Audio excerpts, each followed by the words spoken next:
मेष राशिफल नवंबर माह 2024 जन्म राशि के आधार पर नवंबर के महीने का संपूर्ण विश्लेषण इस खास कार्यक्रम में आपको बताएंगे। नवंबर के महीने में 16 नवंबर को सूर्य देव तुला राशि से वृश्चिक राशि में जाएंगे। शुक्र का धनु राशि में संचार होगा, गोचर होगा 7 नवंबर को। और शनिदेव 15 नवंबर को कुंभ राशि में वक्री से मार्गी हो जाएंगे। मेष राशि के जातकों के जीवन में शनि का गोचर बेहद शानदार और सकारात्मक नजरिए का एक तरह से प्रस्तुति कर रहा है। ये आपके जीवन में, आपके करियर के अंदर, आपके आमदनी के अंदर एक बेहतर फ्लो जो आप चाहते हैं, जितनी मात्रा में, उस तरह की मात्रा आपके जीवन में ये जोड़ सकता है। क्योंकि वक्री से मार्गी होने का मतलब होता है कि अब वो अपनी सीधी चाल चलेंगे। जब आप सीधे रास्ते अपने मंजिल की ओर बढ़ते हैं तो आपका मंजिल ज़्यादा नज़दीक समझ में आता है। लेकिन यदि आपके मंजिल से आपको विपरीत दिशा में जाने के लिए किसी कारण से पड़ता है तो वहाँ पर थोड़ी सी आपके पास तमाम समस्याएं उत्पन्न हो जाती हैं। ठीक उसी तरह से शनिदेव के गोचर का भी आपके जीवन में एक समस्याओं वाला गोचर कह सकते थे कि जब वक्री था तो वो थोड़ी सी उलझन पैदा कर रहा था, थोड़ी सी समस्याओं को आपके जीवन में बढ़ा रहा था। जो चीज़ें नॉर्मली एक बार में हो सकती थी उनको भी वो कई बार प्रयास के बाद सफल बना रहा था। तो शनि का ये मार्गी अवस्था आपके जीवन में आपके रफ्तार को और आपके धन की आमदनी को बेहतर करेगा। संपूर्ण विश्लेषण आपके जन्म राशि के आधार पर इसे समझना होगा और ये बेहद ज्ञानवर्धक कार्यक्रम है, तो इसे बहुत ध्यानपूर्वक आपको अंत तक देखना होगा। यदि हमारे कार्यक्रम में आप पहली बार जुड़ रहे हैं तो इसे सब्सक्राइब जरूर कर लीजिए हमारे चैनल को, और ज़्यादा से ज़्यादा लोगों को इसे शेयर भी आप कर सकते हैं। बेल आइकॉन बटन को जरूर प्रेस कर दीजिए ताकि नए कार्यक्रमों का आपको नोटिफिकेशन मिलता रहे। मैं श्वरविंद दिव्यव्रत ज्ञान चैनल में आपका बहुत बहुत हार्दिक स्वागत करता हूं। नमस्कार, जय माता दी, जय श्री राम। मेष राशि वालों, आप इस चार्ट को जरूर आप देखो, गौर से समझो। मेष राशि के जातकों के जीवन में मंगल का कर्क राशि में संचार हो रहा है और मंगल कर्क राशि में नीच राशि का हो जाता है, यानी कि आपके राशि स्वामी नीच राशि में है और कुछ समय तक सूर्य देव भी नीच के रहेंगे, यानी कि आपके पंचम भाव यानी 5th हाउस लॉर्ड जो होता है वो भी नीच का, आपके राशि स्वामी नीच के और आपके भाग्य का स्वामी वक्री अवस्था में। तो ये सारे ग्रह आपके अपने कारक ग्रह हैं, आपके लिए जो काम करते हैं वो प्लैनेट हैं, और ये कहीं ना कहीं या तो नीच हैं या वक्री हैं। तो ऐसी स्थिति में थोड़ी सी मेष राशि वालों के लिए अपने आप को सरवाइव करने के लिए मेहनत करनी पड़ती है। थोड़ी सी चीज़ों को प्राप्त करने के लिए, अपने काम को बनाने के लिए आपको कठिन परिश्रम, मेहनत, प्रयत्न करने पड़ेंगे।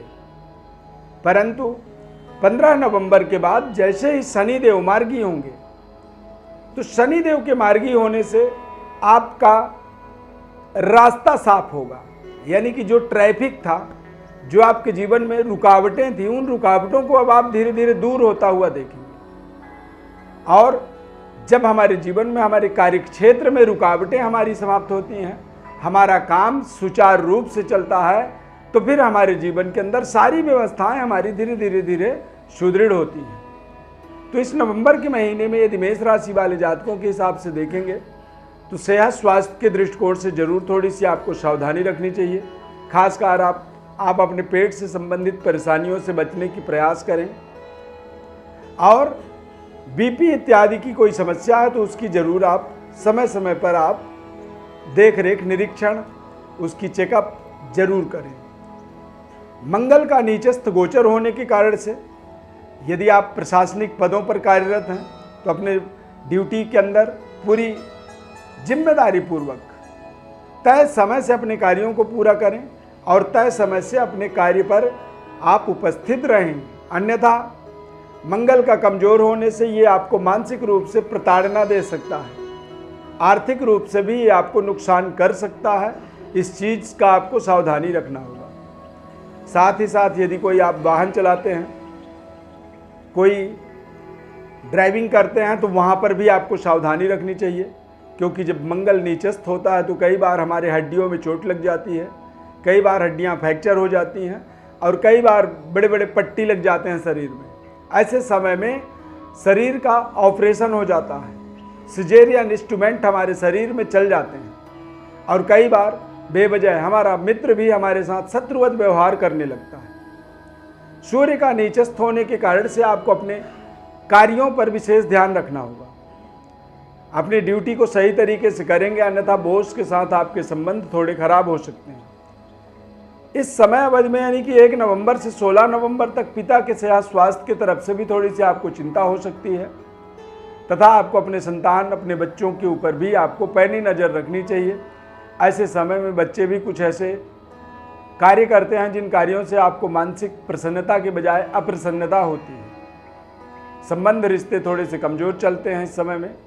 तो यदि आपकी कोई लव लाइफ, कोई लव पार्टनर है और उनके साथ आपके संबंध अच्छे नहीं चल पा रहे हैं, तो आप थोड़े से धैर्य रखें, इंतजार करें सही समय का। ये समय आपको बार बार डिफीट करता है, हरा देता है एक तरह से व्यक्ति को। ये आपके भावनाओं के अगेंस्ट काम करता है, जैसा आप चाहते हैं वैसा कुछ होता ही नहीं।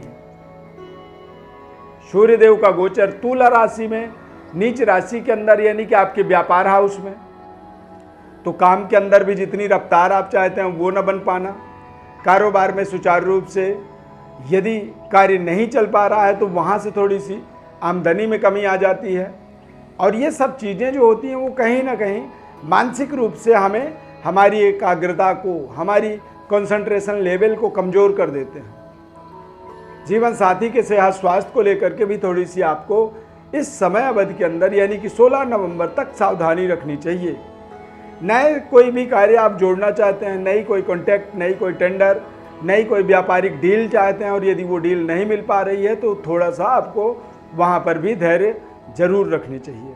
15 नवंबर के बाद शनिदेव के मार्गी होने से आपके कैरियर में शानदार, धमाकेदार डेवलपमेंट शुरू होगी। आमदनी का रफ्तार आपका बढ़ेगा, आपको आय के माध्यम मिलेंगे, आय के रास्ते मिलेंगे। शनिदेव का लाभस्थ गोचर होने के कारण से ये आपके लाभ के एक तरह से पूरी तरह से ये ठेकेदार बने रहेंगे और इनके मार्गी हो जाने से आप अपने लाभ को पूर्ण रूप से, सुचारू रूप से प्राप्त कर पाएंगे और प्राप्त किए हुए धन को सही जगह में इन्वेस्ट कर पाएंगे। यदि आप सही जगह में धन का इन्वेस्टमेंट कर देते हैं तो ये आपके आने वाले समय को, भविष्य को बेहतर बनाता है। सेहत स्वास्थ्य के दृष्टिकोण से ये बेहद शानदार रहने वाला समय है। मंगल के कमज़ोर होने से कोई भी भूमि, भवन, वाहन क्रय विक्रय से संबंधित कोई भी बड़ा डिसीजन इस महीने में यदि नहीं लेते हैं तो चलेगा। बैंक बैलेंस का आपको पूरी जिम्मेदारी पूर्वक अपनी रक्षा करनी चाहिए। आपका जो अमाउंट फिगर है वो बहुत ज़्यादा कम नहीं होनी चाहिए, अन्यथा ऐसे समय में हमारा बैंक बैलेंस कमज़ोर होता है और धन का ग्राफ हमारा निचले स्तर पर जाता है, यानी कि वो डाउन होता है। और कोई भी तरक्की यदि नीचे की ओर जाए तो वहाँ पर थोड़ी सी किसी भी व्यक्ति के जीवन में एक तरह से वो नई चुनौतियों को पेश करता है। तो इस महीने के अंदर देखा जाए तो आपको 15 नवंबर के बाद ज़्यादा सफलता मिलेगी। 1 नवंबर से 15 नवंबर तक आपको बड़े बड़े सावधानियां रखने की आवश्यकता रहेगी। और यदि आपका जन्म राशि मेष राशि है तो उसके आधार पर आप अपने जीवन में अपने इष्ट देव की प्रसन्नता का ध्यान रखें। पिता और पैतृक एक तरह से जो हमारी पद्धति है, कुल रीति का आपको पालन करनी चाहिए। पिता के सेहत स्वास्थ्य का ध्यान रखना चाहिए और आपको भगवान विष्णु और माता लक्ष्मी की विशेष पूजन अर्चना करनी चाहिए। यदि मेष राशि है आपका, तो यदि आप लक्ष्मी नारायण की सेवा करते हैं तो इससे आपके जीवन में समस्त दारिद्रता को आप दूर होता हुआ देखेंगे और माता लक्ष्मी की विशेष कृपा आपके जीवन में आपको समृद्धशाली बनाएगा, आपके अध्यात्म का विकास करेगा और आपके धन का तथा आपके परिवार का निरंतर उन्नति तरक्की का ये माध्यम बनेगा। भगवान विष्णु और लक्ष्मी की पूजा आपको निरंतर करना है, रूटीन पूजा, यानी कि इसे आप अपनी दैनिक पूजा का हिस्सा बना लें। यदि आप अपने दैनिक पूजा का हिस्सा बनाते हैं तो उससे आपको आपके जीवन में निरंतर बरकत, तरक्की, उन्नति आपको प्राप्त होगी। यदि आप अपने जीवन के बारे में गहनता से अपने विश्लेषण को समझना चाहते हैं तो हमारे व्हाट्सएप नंबर पर अपनी बर्थ डिटेल्स को आप दे सकते हैं। हमारे तरफ से आपको हम जिम्मेदारी पूर्वक आपके संपूर्ण जन्म कुंडली का विश्लेषण बताएंगे। यदि कार्यक्रम को आपने यहाँ तक देखा है, चैनल को सब्सक्राइब नहीं किया है, तो चैनल को हमारे सब्सक्राइब जरूर कर सकते हैं आप, और ज़्यादा से ज़्यादा लोगों को इस कार्यक्रम को शेयर भी कर सकते हैं। इस खास कार्यक्रम में जुड़ने के लिए बहुत बहुत धन्यवाद। जय माता दी, जय श्री राम।